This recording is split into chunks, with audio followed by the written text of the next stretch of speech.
السلام علیکم ورحمۃ اللہ وبرکاتہ۔ ہم دونوں بہن بھائی اپنی ماں کے ساتھ ٹی وی دیکھ رہے تھے جب ٹی وی پر خبر آئی کہ رمضان کا چاند نظر آ گیا ہے، کل سے روزہ ہوگا۔ یہ سن کر جہاں میں اور میری بہن بہت زیادہ خوش ہوئے، وہیں پر اماں بہت زیادہ خوش ہو گئی تھیں۔ میں نے اماں کے اداس چہرے پر نظر ڈالی۔ اماں، کیا بات ہے؟ کیا آپ کو رمضان کی خوشی نہیں ہو رہی؟ اس مہینے کا تو سب لوگوں کو شدت سے انتظار ہوتا ہے۔ اماں ٹھنڈی آہ بھر کر رہ گئیں۔ بیٹا، صحیح کہہ رہے ہو تم، اس مہینے کا ہر مسلمان کو ہی انتظار ہوتا ہے کہ کب رمضان کا مہینہ آئے گا اور انسان کو اپنی بخشش کرانے کا موقع ملے گا۔ میں بھی الحمدللہ مسلمان ہوں، اور میں بھی اس مہینے کی بہت عزت اور تکریم کرتی ہوں۔ مگر بیٹا، رمضان میں جو مہنگائی کی آندھی آ جاتی ہے اس سے دل ہولتا ہے۔ گھر میں تو مشکل سے 2 وقت کا کھانا بنتا ہے، اب افطاری میں تم لوگوں کے لیے کیا بناؤں گی؟ اگر کوئی مہمان آ گیا تو تب کیا ہوگا؟ میں تو مشکل سے دال روٹی پوری کر رہی ہوں۔ مالکن سے کہا بھی ہے کہ میری تنخواہ بڑھا دیں۔ انہوں نے میرا کام تو بڑھایا ہے، مگر میری تنخواہ بڑھانے پر وہ تیار نہیں ہیں۔ اماں یہ کہہ کر خاموش ہو گئی تھی۔ ان کے آنکھوں میں آنسو نظر آ رہے تھے اور چہرے پر تشویش کی تحریر صاف پڑی جا رہی تھی۔ میں تو اس وقت میٹرک کلاس میں تھا، سمجھدار تھا، اماں کی مجبوریوں کو، ہر بات کو سمجھتا تھا، مگر کیا کرتا کہ جب بھی میں کہیں مزدوری کرنے کی بات کرتا تو ماں مجھے روک دیتی، کہتی اگر تم مزدوری کرنے لگے، کوئی کام کاج کرنے لگے تو تم پڑھائی کو چھوڑ دو گے۔ میں تمہارے حوالے سے میرے بہت خواب ہیں۔ تمہارے باپ نے یہی سوچا تھا کہ تمہیں پڑھا لکھا کر افسر بنائے گا، کوئی اچھی سی نوکری کرو گے، بابو بن کر کرسی پر بیٹھو گے۔ اگر تم مزدوری کرنا شروع کر دو گے تو تم اپنی پڑھائی پر دھیان نہیں رکھو گے، اور تب میں تمہارے باپ سے کیے ہوئے وعدے کو پورا نہیں کر پاؤں گی، تم میرے مرنے کے بعد بھی چین سے نہیں رہ پاؤں گے۔ یہ سوچ کر کہ میں اپنے بیٹے کو پڑھا لکھا کر کسی قابل نہیں بنا سکی، اور وہ کوئی ڈھنگ کی نوکری کر کے آسان رزق نہیں کما رہا، میں اماں کو بہت یقین دہانی کرواتا، ان سے وعدہ کرتا آپ کی یہ خواہش ضرور پوری کروں گا، مجھے چند گھنٹے کہیں پر کام کرنے دے دیا کریں، وعدہ کرتا ہوں رات گئے تک اپنی پڑھائی کرتا رہوں گا، اور جیسا آپ نے اور ابو نے میرے بارے میں خواب دیکھے تھے ان خوابوں کو میں ضرور ہی پورا کروں گا۔ آپ کو میں کبھی بھی کسی بھی قسم کی کوئی شکایت نہیں ہوگی، مگر آپ کہہ کر بھی میں ماں کو نہیں بنا پایا۔ اگلے دن سے رمضان سٹارٹ ہو گیا تھا، اور پورا دن میں بھی سکول میں یہی سب سوچتا رہا کہ آج شام افطاری میں ہم کیا بنائیں گے، اور اماں کی پریشانی کا مداوا میں کیسے کروں، ان کے چہرے پر مسکراہٹ لا سکوں۔ گھر آیا تو خلاف معمول اماں بہت زیادہ خوش تھیں۔ میں نے ان کی خوشی کو جب پوچھا تو کہنے لگیں مجھے ایک اور گھر میں کام مل گیا ہے، وہاں کے مالک اور مالکن بہت اچھے ہیں۔ میں نے انہیں اپنی بیوی غالباً خود کے لیے کہا کے بارے میں بتایا تو وہ لوگ میری مدد کرنے پر تیار ہو گئے۔ ویسے بھی وہ غریب غربا لوگوں کی رمضان میں بہت مدد کرتے ہیں، صدقے خیرات، زکوٰۃ دیتے ہیں۔ انہوں نے مجھ سے اور بھی مدد کا وعدہ کیا ہے۔ ابھی انہوں نے مجھے مہینے بھر کا راشن دلوا دیا ہے، اور میرے علاج کے لیے بھی پیسے دے دیے ہیں۔ یہ سن کر میں بہت خوش ہوا تھا، مگر اندر سے یہ سوچ کر میرا دل اداس ہو گیا کہ یہ کیا اچھا ہوتا ہے کہ اگر یہ سب میں اپنی محنت کی کمائی سے اپنے ماں کے لیے لے کر آتا، ہمیں کسی کی مدد اور خیرات کی کیا ضرورت تھی؟ اگر میرے بابا زندہ ہوتے تو شاید ہمارے حالات آج سے مختلف ہوتے۔ ہمیں چھوٹی چھوٹی ضرورتوں کے لیے دوسروں کے منہ کی طرف نہ دیکھنا پڑتا۔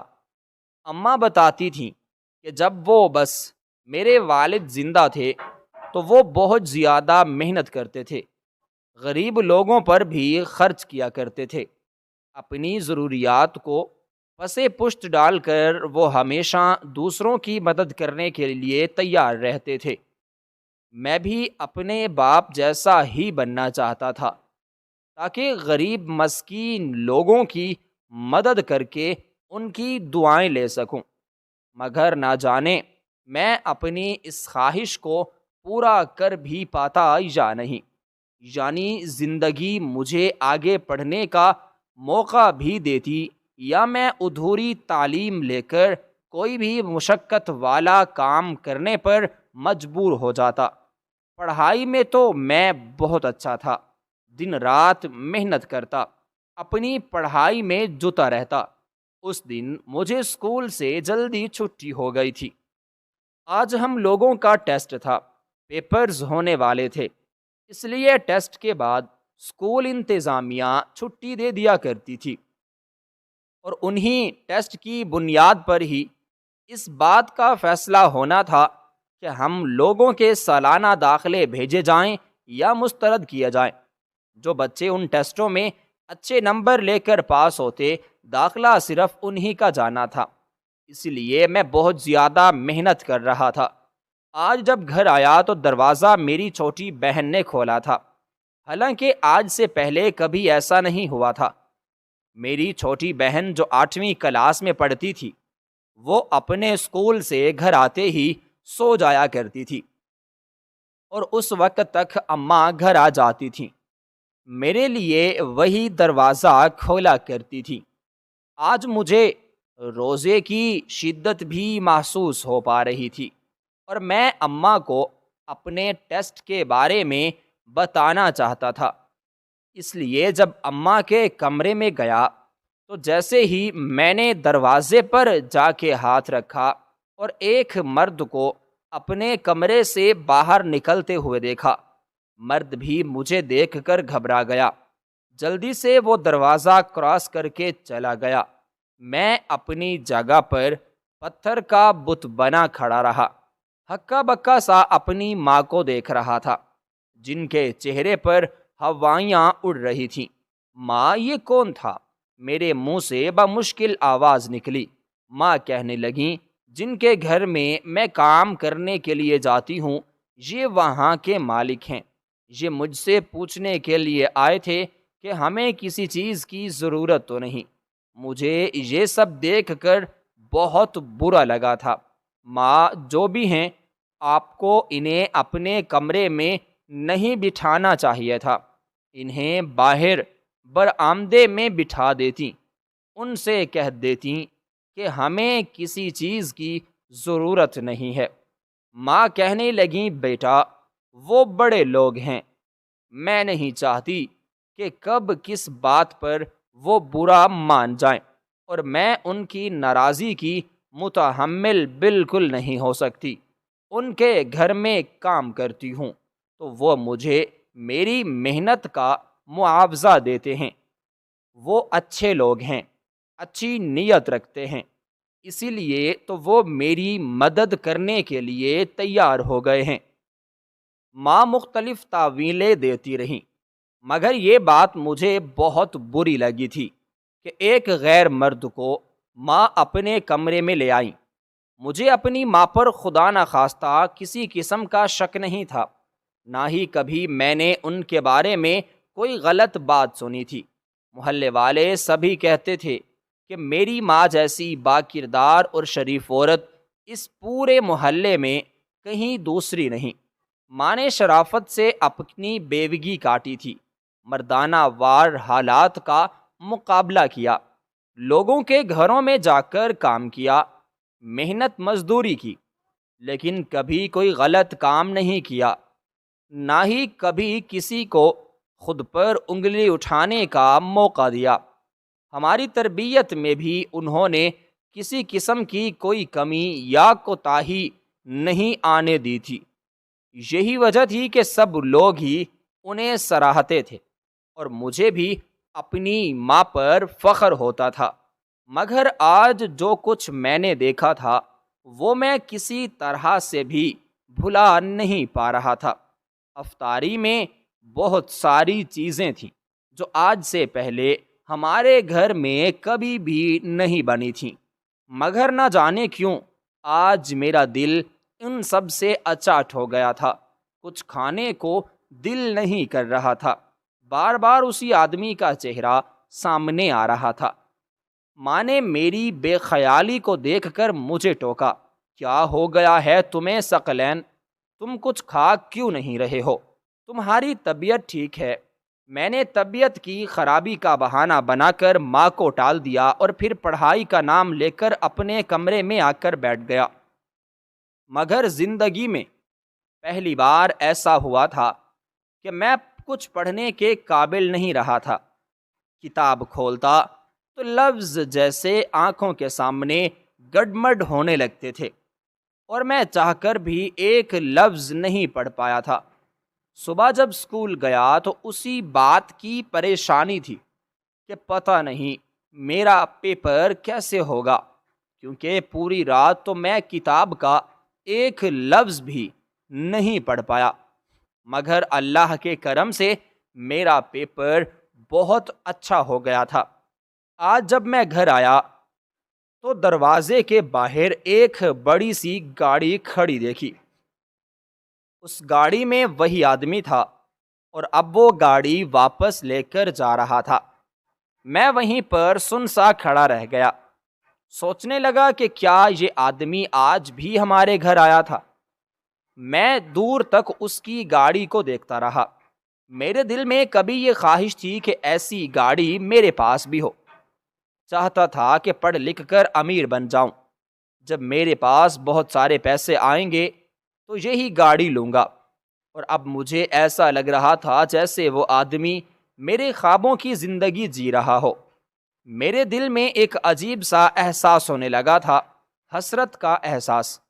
آج تک میں نے کبھی کسی کے لیے حسد یا نفرت کا جذبہ محسوس نہیں کیا تھا، مگر نہ جانے کیوں اس آدمی کے لیے میرے دل میں غصہ بھرنے لگا تھا۔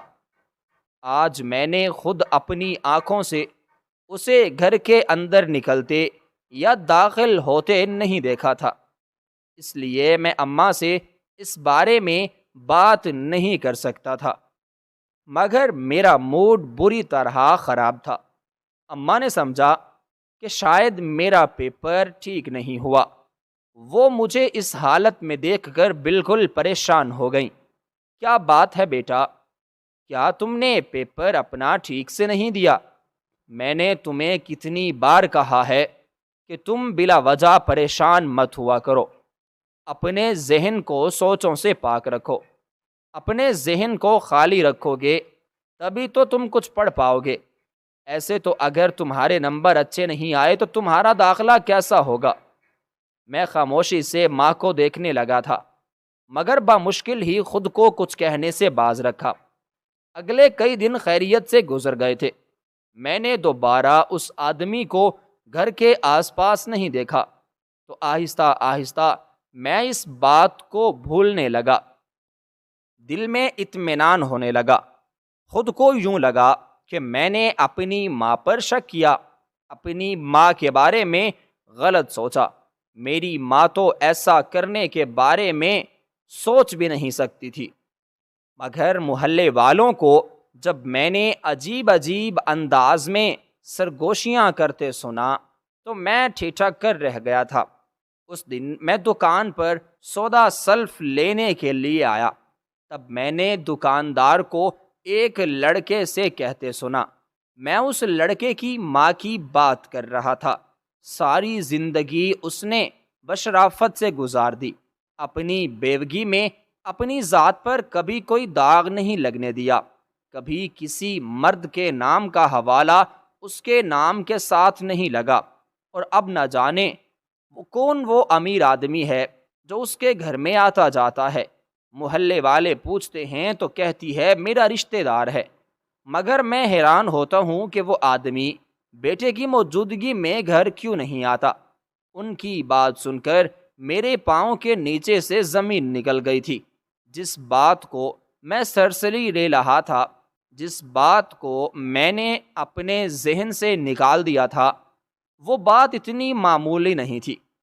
اب تو محلے والے بھی اس بارے میں باتیں کرنے لگے تھے۔ اس کا مطلب تو یہ تھا کہ کچھ تو تھا جو صحیح نہیں تھا۔ اس آدمی کا بار بار گھر آنا اور میری ماں سے اس کا کیا تعلق تھا؟ رمضان کے اس پاک مہینے کا بھی ان لوگوں کو تقدس نہیں تھا۔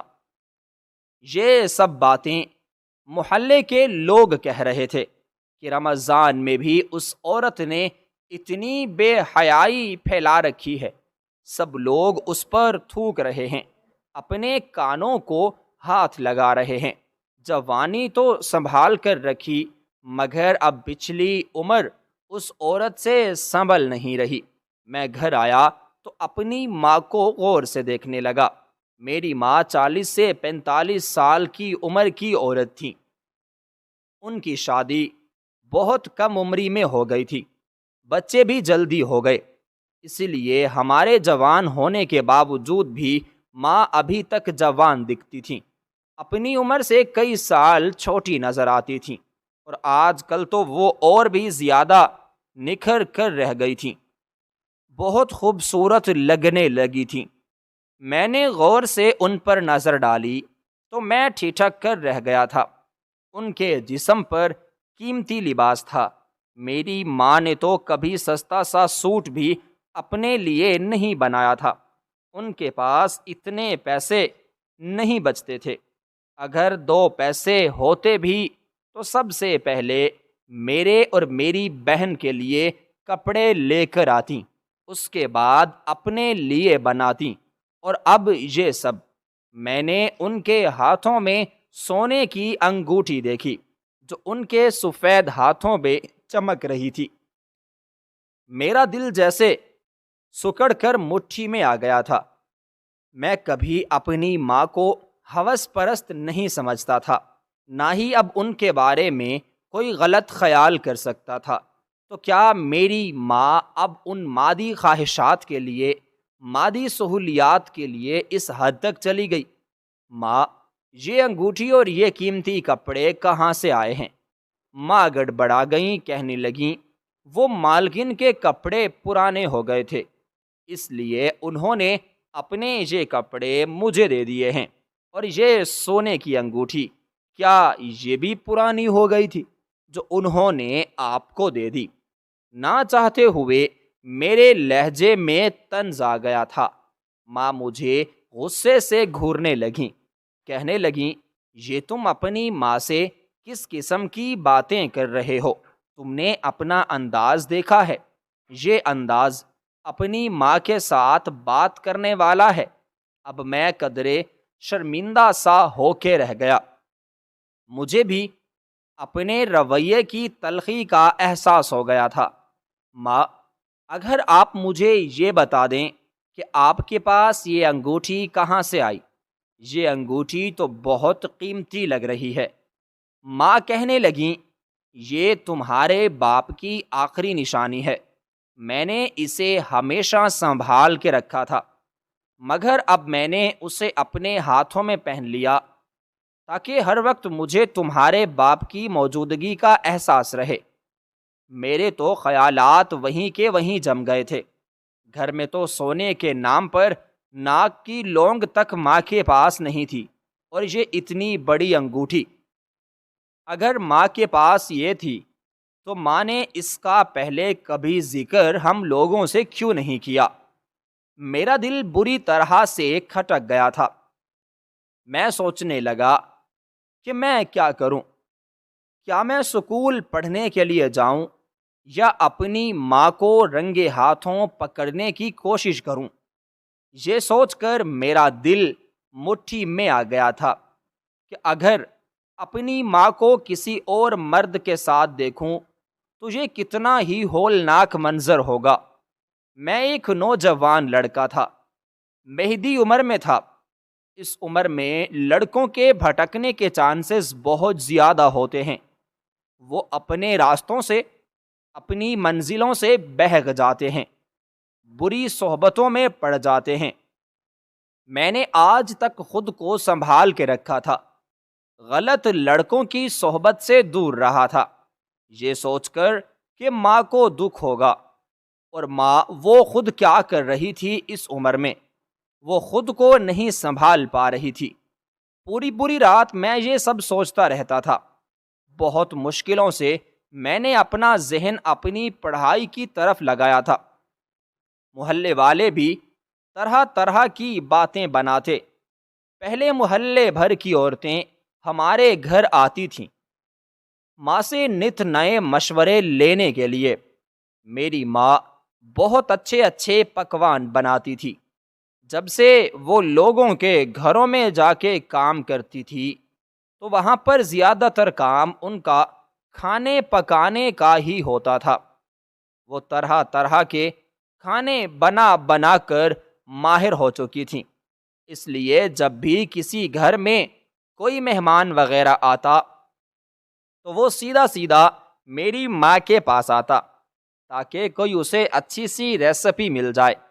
اس کے علاوہ بھی مشورے لینے کے لیے عورتیں صرف اور صرف میری ماں کے پاس آتی تھیں، کیونکہ میری ماں کو سب محلے میں سمجھدار خیال کرتے تھے، اور اب کوئی عورت بھی ان کے پاس نہیں آتی تھی۔ ایسے لگ رہا تھا جیسے سارے محلے والوں نے ماں سے بائیکاٹ کر دیا ہو۔ میں یہ سب دیکھ دیکھ کر جلتا رہتا تھا، سوچتا کہ ماں نے اپنی عزت خود ہی برباد کر لی ہے، جہاں ساری زندگی اس سوچ میں گزار دی کہ میں بڑا ہو کر ان کی ساری خواہشات پوری کروں گا تو وہ چند سال اور صبر کر سکتی تھیں، مگر نہیں، ان کے لیے تو اب اپنی خواہشیں بے لگام ہو رہی تھیں۔ تبھی تو وہ غلط راستے پر چل پڑی تھی، اور اگر مالکن کو پتہ چل گیا کہ ان کے شوہر اس گھر میں آتے جاتے ہیں تو تب کیا ہوگا، تب کیا عزت رہ جائے گی۔ وہ تو سیدھی آ کر میری ماں کو بے عزت کرے گی، تب کتنی میری ماں کی بدنامی ہو کے رہ جائے گی۔ میں یہ سب سوچ سوچ کر پاگل ہو رہا تھا۔ میں نے اپنی چھوٹی بہن روبی سے بات کرنے کا سوچا، اس سے پوچھوں کہ کیا اس کی موجودگی میں بھی وہ آدمی یہاں پر آتا ہے۔ جب میں نے اپنی بہن سے پوچھا تو تب مجھ پر یہ انکشاف ہوا کہ وہ آدمی صرف دن کو ہی نہیں بلکہ رات کو بھی گھر میں آتا ہے، اور تب یہ انکشاف مجھ پر پہاڑ بن کر گرا تھا، میرا خون کھولنے لگا تھا۔ روبی کہنے لگی، بھائی امی کو یہ بات مت بتانا، انہوں نے مجھے سختی سے منع کیا تھا کہ یہ بات میں آپ کو نہ بتاؤں۔ تمہیں کیسے پتا روبی کہ وہ آدمی رات کو گھر میں آتا ہے؟ تب وہ کہنے لگی، میں نے رات کو اسے خود امی کے کمرے میں جاتے دیکھا تھا۔ رات کو میں کچن سے پانی لینے کے لیے گئی تھی اور ایک بار واش روم میں گئی تھی، تب میں نے امی کے کمرے سے باتوں کی آتی آواز سنی تھی۔ کھڑکی سے جھانک کر دیکھا تو وہ آدمی کمرے میں تھا۔ اماں سے پوچھا تو کہنے لگیں کہ جو بھی دیکھا ہے اسے آج سے بھول جاؤ، اپنے بھائی سے تم اس بات کا ذکر مت کرنا۔ اب مجھے روبی پر بھی بہت سارا غصہ آ رہا تھا کہ اتنی بڑی بات اس نے مجھ سے چھپا کر رکھی۔ روبی، تم نے مجھے یہ بات کیوں نہیں بتائی؟ اور کیا تمہیں یہ سب دیکھ کر برا نہیں لگتا کہ غیر مرد ہمارے گھر میں آتا ہے؟ روبی کہنے لگی، بھائی بہت غصہ آتا ہے۔ ساری زندگی امی نے کہا کہ نظریں جھکا کر چلنا ہے، کبھی کسی کی طرف آنکھ اٹھا کر نہیں دیکھا، اور اب وہ خود ہی وہی سب کام کر رہی ہیں جن سے ہمیں منع کرتی رہی ہیں۔ انہیں یہ نہیں پتا کہ محلے میں رہنے والی ساری لڑکیاں میرا مذاق اڑاتی ہیں، وہ ان کے بارے میں عجیب عجیب باتیں کرتی ہیں، جو مجھے اچھی نہیں لگتی اور میں انہیں کوئی جواب بھی نہیں دے پاتی۔ یہ کہہ کر روبی رونے لگی تھی۔ تو اب مجھ پر احساس ہوا کہ صرف میں ہی نہیں اس آگ میں جل رہا، میری چھوٹی بہن روبی جو ابھی ناسمجھ ہے، جس نے ابھی دنیا کو دیکھا نہیں ہے، ماں نے اسے بھی وقت سے پہلے سمجھدار کر دیا ہے، اور اس کے ذہن میں بھی ماں نے وہ باتیں ڈال دی ہیں جو کسی صورت بھی روبی کے لیے مناسب نہیں تھیں۔ اگر وہ ماں کے روش دیکھتے ہوئے غلط راستے پر چل پڑتی تو یہ سوچ کر میرا خون کھول اٹھا تھا۔ اب میں نے فیصلہ کر لیا کہ ماں کو رنگے ہاتھوں پکڑ کر رہوں گا اور انہیں اس بات پر خوب بے عزت کروں گا کہ جو وہ کر رہی ہیں وہ کس قدر غلط کام ہے۔ ایک بار بھی اپنے بچوں کا، اپنے مرے ہوئے شوہر کا خیال نہیں آیا۔ میں آج پوری رات جاگتا رہا۔ سحری کے وقت جب روبی مجھے اٹھانے کے لیے آئی تو میں پہلے ہی جاگ رہا تھا۔ روبی سے میں نے سرگوشی میں پوچھا، آج وہ آدمی گھر میں نہیں آیا؟ مجھے تو کسی آنے کا پتہ نہیں چلا۔ روبی نے لاعلمی کا اظہار کیا، کہنے لگی، میرے خیال سے وہ کبھی کبھی آتا ہے، روزانہ نہیں۔ اگر روزانہ آئے تو محلے والوں کو پتہ چل سکتا ہے۔ تب میں خاموش ہو گیا تھا۔ اگلے 3 دن تک میں سحری تک جاگ کر پہرا دیتا رہا تھا۔ اسکول سے گھر آ کر سوتا، رات کو جاگتا رہتا، اور پھر ایک دن میں نے رات کے وقت دروازے پر ہلکی سی دستک کی آواز سنی تھی۔ دستک کی آواز سن کر میرے تو کان کھڑے ہو گئے۔ میں نے کھڑکی سے جھانک کر باہر دیکھا تو میری ماں مشکوک نظروں کے ساتھ ادھر ادھر دیکھتے ہوئے دروازے کی طرف جا رہی تھی۔ اب میری ساری حساسیات بیدار ہو چکی تھی۔ دیکھا تو وہی آدمی گھر کے اندر آ رہا تھا۔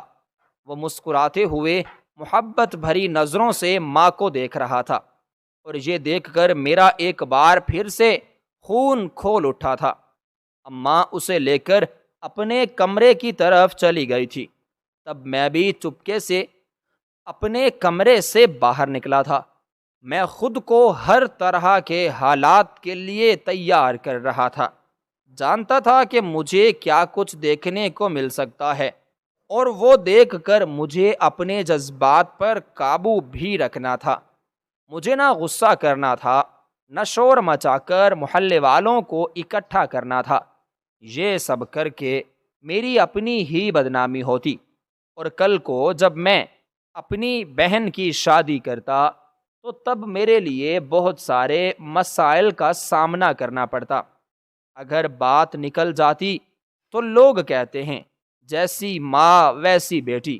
کوئی بھی میری بہن کو پاک نظروں سے بالکل بھی نہ دیکھتا۔ سب یہ سمجھتے کہ وہ بھی اپنی ماں جیسی ہے۔ میں نے دروازے پر زور زور سے دستک دی۔ اندر سے آنے والی باتوں کی آواز سن کر دمک گئی تھی۔ کون ہے باہر؟ دروازہ کھولو ماں، میں نے غصے سے بولا تو کمرے میں جیسے کھلبلی سی مچ گئی تھی۔ میں نے واضح طور پر کسی کے تیز تیز قدموں کی آواز سنی تھی۔ کون ہے کمرے میں؟ دروازہ کھولو ماں، میں ایک بار پھر سے چلایا تھا، اور تھوڑی دیر کے بعد ماں نے دروازہ کھول دیا۔ میں نے کمرے میں جا کر دیکھا تو تب بھی میری نظر کھڑکی پر پڑی تھی۔ جیسے ہی اماں نے دروازہ کھولا تھا، کوئی اسی وقت کھڑکی پھلانگ کر باہر نکلا تھا۔ میں باہر نکلنے لگا تو ماں نے میرا بازو پکڑ لیا، کہنے لگی، وہ جو بھی ہے اسے جانے دو، تمہارا اس بات سے کوئی مطلب نہیں۔ میں ماں کو پیچھے دھکیل کر باہر نکلا، مگر تب تک وہ آدمی وہاں سے جا چکا تھا۔ آج وہ آدمی بائک پر آیا تھا، اور بائک اس نے گلی کی نکڑ پر کھڑی کر رکھی تھی۔ جب تک میں اس تک پہنچتا وہ بائک اسٹارٹ کر کے جا چکا تھا۔ جب میں گھر آیا تو میرا خون غصے سے کھول رہا تھا۔ سمجھ نہیں آ رہا تھا کہ ماں سے کیا کہوں، کیسے کہوں، اور وہ مجھے بہت شرمندہ کر رہی تھی، نظریں جھکائے ہوئے تھیں۔ کہنے لگیں، میں جانتی ہوں کہ تمہارے ذہن میں بہت سارے سوال ہیں، تم مجھے غلط بھی سمجھ رہے ہو، مگر جیسا تم سمجھ رہے ہو ویسا نہیں ہے، تم مجھے غلط کردار کی عورت سمجھ رہے ہو، محلے والوں کی باتوں میں آ کر مجھ پر الزام تراشی کرو گے، مگر مجھے سمجھنے کی کوشش نہیں کرو گے۔ مگر سچ یہ ہے کہ میں بے قصور ہوں، جو کچھ بھی کر رہی ہوں وہ غلط نہیں ہے۔ اب میرا دماغ چکرا گیا تھا۔ ماں، کسی مرد کو اپنے گھر بلانا، اس کے ساتھ تعلقات بنانا، اس سے تحفے تحائف لینا، پیسے لینا، یہ سب غلط نہیں ہے۔ میں چیختے ہوئے بولا تو وہ مجھے سرد نظروں سے دیکھنے لگی۔ وہ کوئی غیر مرد نہیں ہے، وہ میرا شوہر ہے، کچھ دن پہلے ہی میرا اس کے ساتھ نکاح ہوا ہے اور اس کا مجھ پر حق ہے۔ میرا منہ حیرت سے کھلے کا کھلا رہ گیا تھا۔ ماں، آپ نے اس آدمی کے ساتھ نکاح کیوں کیا؟ آپ کو اس عمر میں شادی کرنے کی کیا ضرورت تھی؟ اب جب ہم جوان ہو رہے ہیں، کل کو ہماری شادی کی عمر ہوگی تو آپ خود شادی کر کے بیٹھ گئی ہیں۔ کل جب آپ ہماری بیویوں کے سسرال جائیں گی تو انہیں کیا جواب دیں گی کہ آپ کو بڑھاپے میں شادی کی کیا سوچی؟ میرے منہ میں جو آ رہا تھا میں بولے جا رہا تھا اور ماں نم آنکھوں سے مجھے دیکھ رہی تھی۔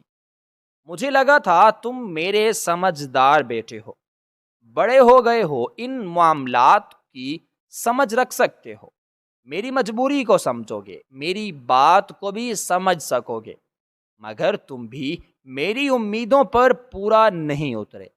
تم ویسے نہیں ہو جیسے میں نے سوچا تھا۔ یہ کہہ کر وہ رونے لگی اور میرا دماغ غصے سے گھوم گیا تھا۔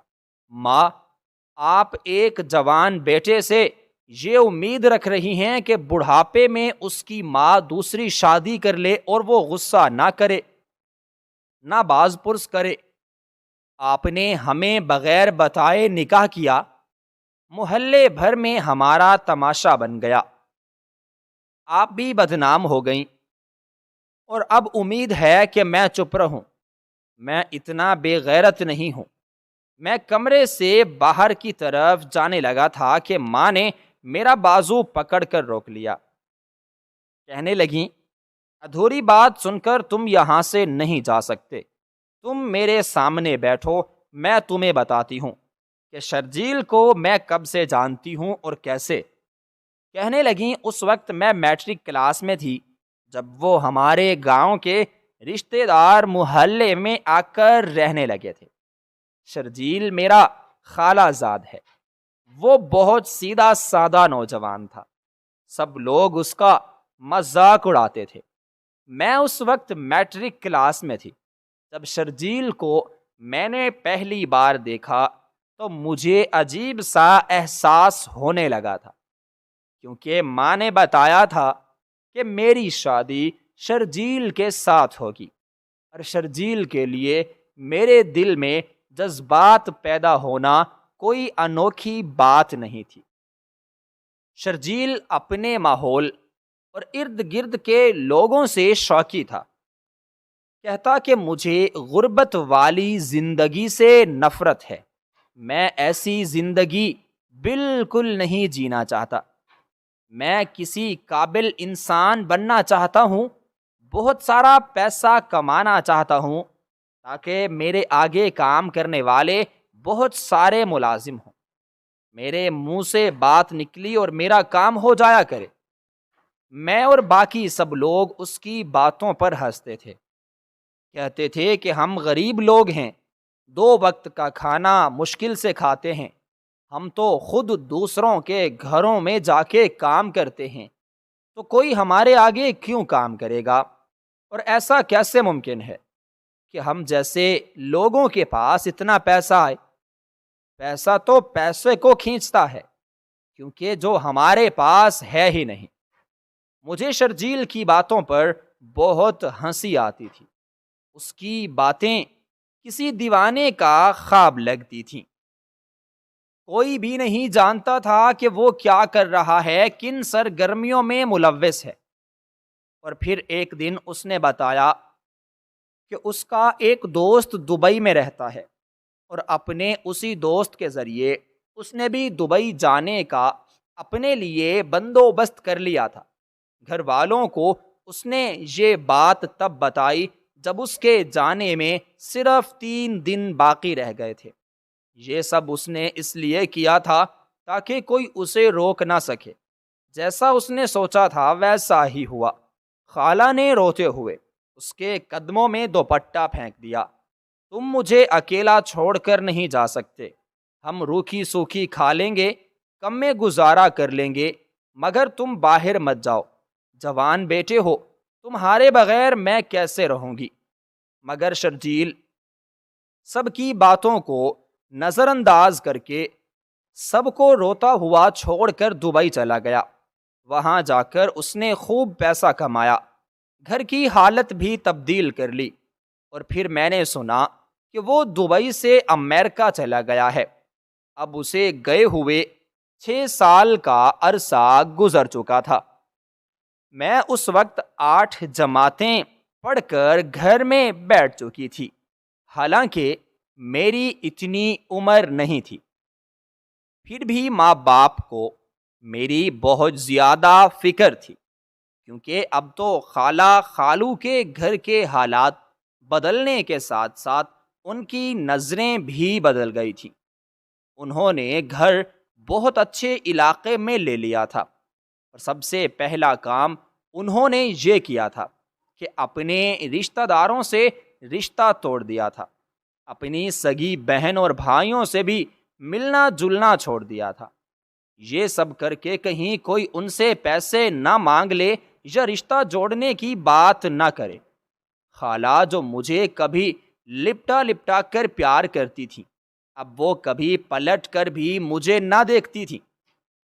مجھے معلوم تھا کہ شرجیل مجھے بہت پسند کرتا ہے، مجھ سے محبت کرتا ہے، اور اس بات کا ثبوت تھے جو فون کالز جو ہمارے PTCL پر کرتا تھا۔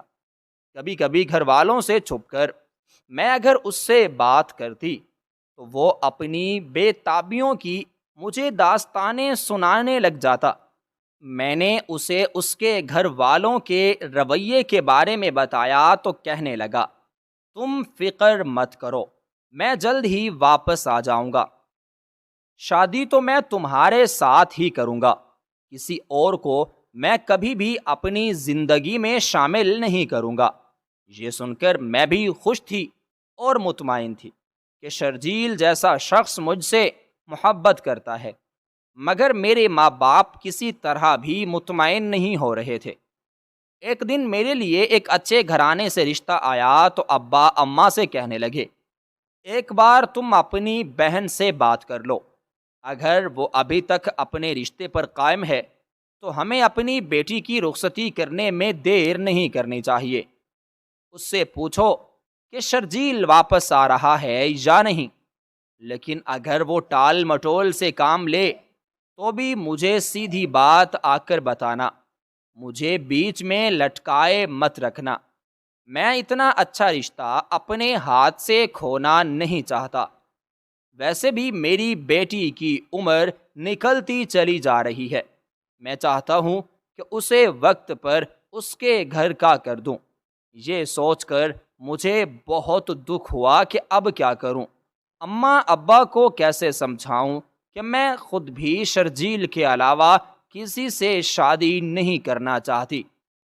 میں نے سوچا کہ شرجیل جب گھر آئے گا تو اپنے گھر والوں کو آ کے منا لے گا، مگر یہ بات میں کیسے کہتی؟ اماں خالہ کے گھر گئی تھیں، واپس آئیں تو بہت افسردہ تھیں۔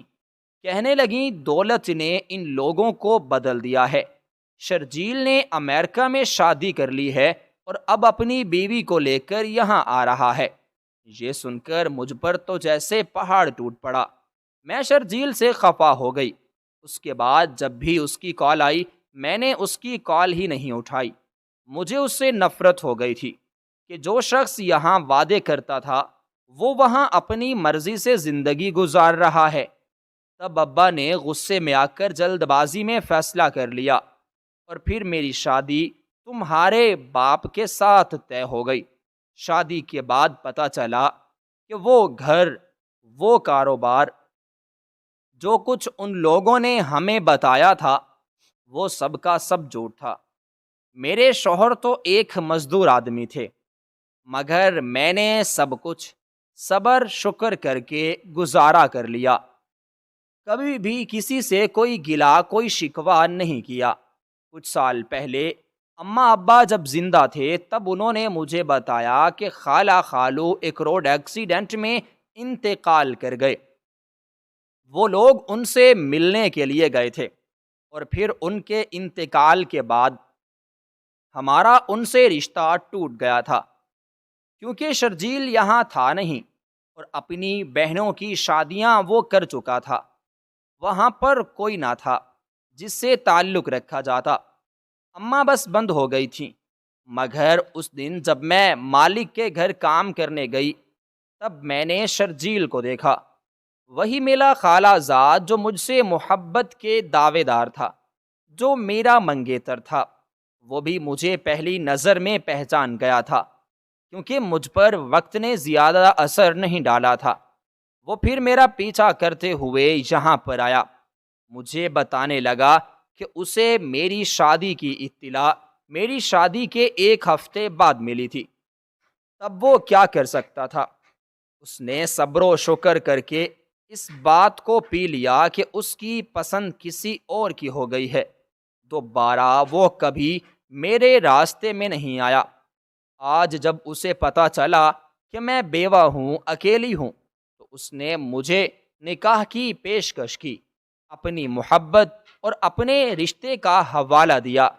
تب میں اس کی باتوں کو سن کر مجبور ہو گئی۔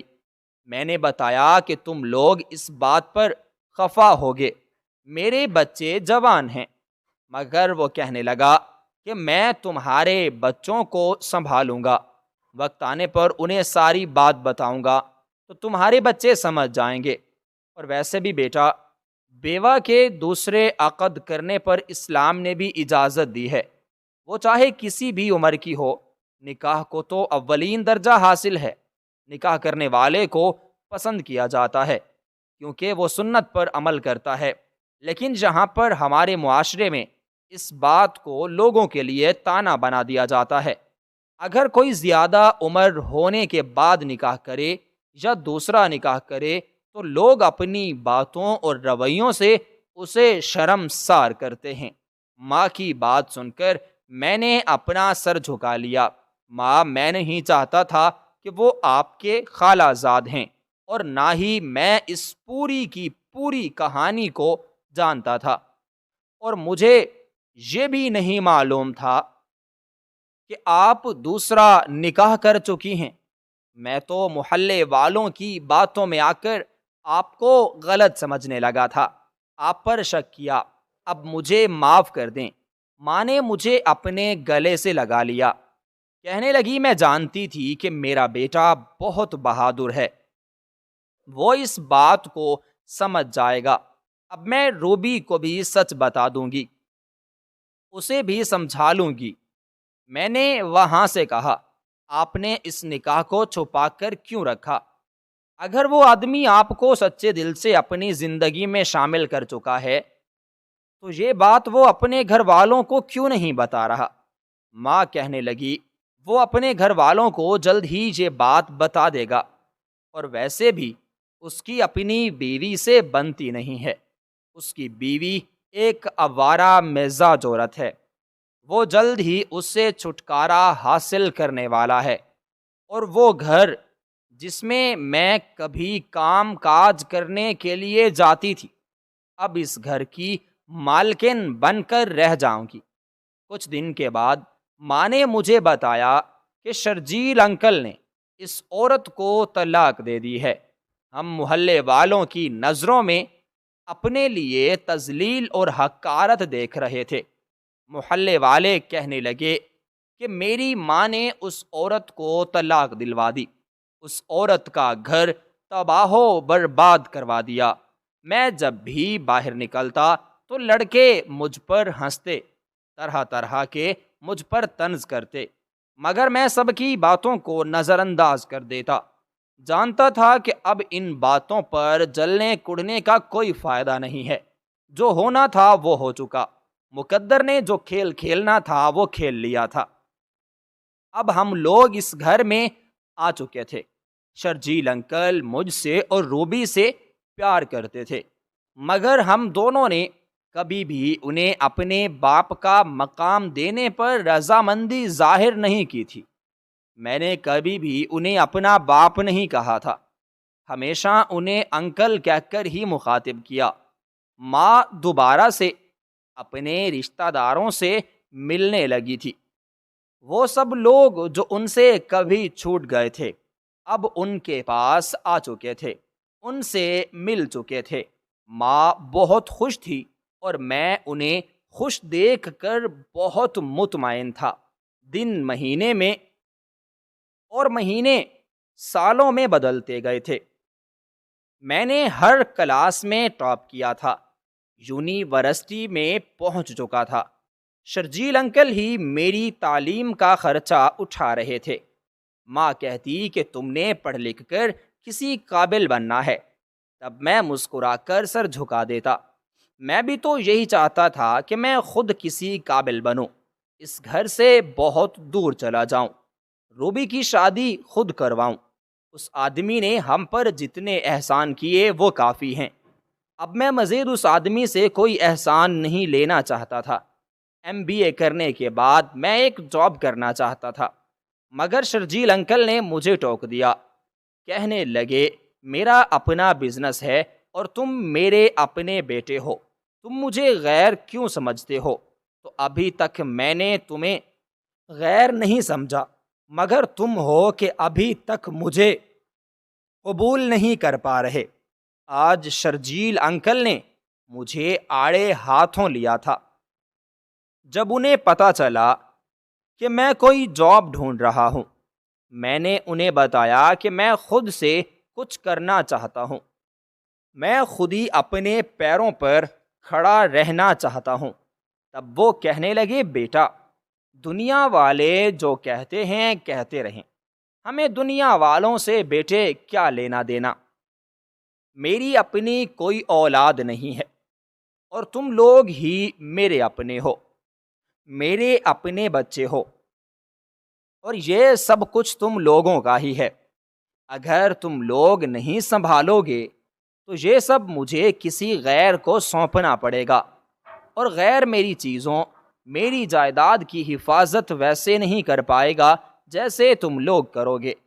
ان کے سمجھانے کے بعد میں اس بات پر رضامند ہو گیا تھا کہ میں ان کے کاروبار کو دیکھوں گا، ان کے ساتھ مل کر کام کروں گا، اور میری ماں اس فیصلے پر بہت خوش ہوئی تھی۔ ہم لوگ اس علاقے سے گھر چھوڑ کر ایک نئے علاقے میں آ کر شفٹ ہو گئے تھے، کیونکہ وہاں کے لوگوں نے ہمارا جینا حرام کیا ہوا تھا۔ جب بھی میں، روبی اور ماں گھر سے باہر نکلتے تو لوگ ہم پر آوازیں کستے، تانے دے دے کر ہمارا جینا محال کر دیتے۔ شرجیل انکل کہنے لگے کہ اب یہاں پر رہنے کا کوئی فائدہ نہیں ہے، کیونکہ یہاں پر رہنا بہت مشکل ہو چکا ہے۔ اب سب کچھ ہو گیا تو ماں کہنے لگی کہ اب وہ ہم دونوں کی شادی کرنا چاہتی ہے۔ میں نے اور روبی نے امی کی مرضی کے آگے سر جھکا دیا تھا۔ روبی کا رشتہ انکل نے اپنے جاننے والوں میں کیا تھا، اور میرا رشتہ امی نے میرے ننیال میں کیا تھا۔ دونوں بہن بھائیوں کی شادی ایک ہی دن طے ہوئی۔ ماں نے جب روبی کو دلہن کے جوڑے میں دیکھا تو آنکھیں چھلک پڑیں۔ اس کے بعد میری طرف دیکھا اور کہا، میرے بچوں نے میرا سر فخر سے بلند کر دیا ہے۔ شرجیل انکل نے پورے انتظامات اپنے ذمے لے رکھے تھے۔ گھر روشنیوں سے جگمگا رہا تھا، مہمانوں کی آمد جاری تھی، ہر طرف ہنسی خوشی کی فضا تھی۔ ماں کو ہر کوئی مبارکباد دے رہا تھا۔ کوئی کہتا کتنی نصیب والی ماں ہے، دونوں بچوں کی شادی ایک دن میں کر دی۔ روبی شرمائی شرمائی سی بیٹھی تھی، اور میں بھی دل ہی دل میں رب کا شکر ادا کر رہا تھا۔ وہ رب جس نے مجھے دکھ دیے، وہی اب مجھے واپس سکھ بھی لوٹا رہا تھا۔ وہی رب جس نے مجھ سے امتحان لیا، اب ہمیں اس امتحان میں کامیاب کر کے سرخرو کر رہا تھا۔ شرجیل انکل نے میرے کندھے پر ہاتھ رکھا، بولے بیٹا اب یہ گھر تم لوگوں کا ہے، ان خوشیوں کو سنبھال کے رکھنا۔ میں نے نم آنکھوں سے انہیں دیکھا، کچھ بولا نہیں، بس دل سے دعائیں نکلی۔ رات گئے تک شادی کی رونق جاری رہی۔ محلے والے جو کل تک باتیں بناتے تھے، آج ہمیں رشک کی نگاہ سے دیکھ رہے تھے۔ ماں کی ہنسی برسوں بعد سنائی دی تھی، اور ایسی کہ جیسے دل کے سارے بوجھ ہلکے ہو گئے ہوں۔ آخرکار وہ دن آ ہی گیا جب ہمارے گھر میں خوشی، سکون اور عزت نے پھر سے اپنا ڈیرا ڈال لیا، اور ہم سب نے رب کے حضور سجدہ شکر ادا کیا۔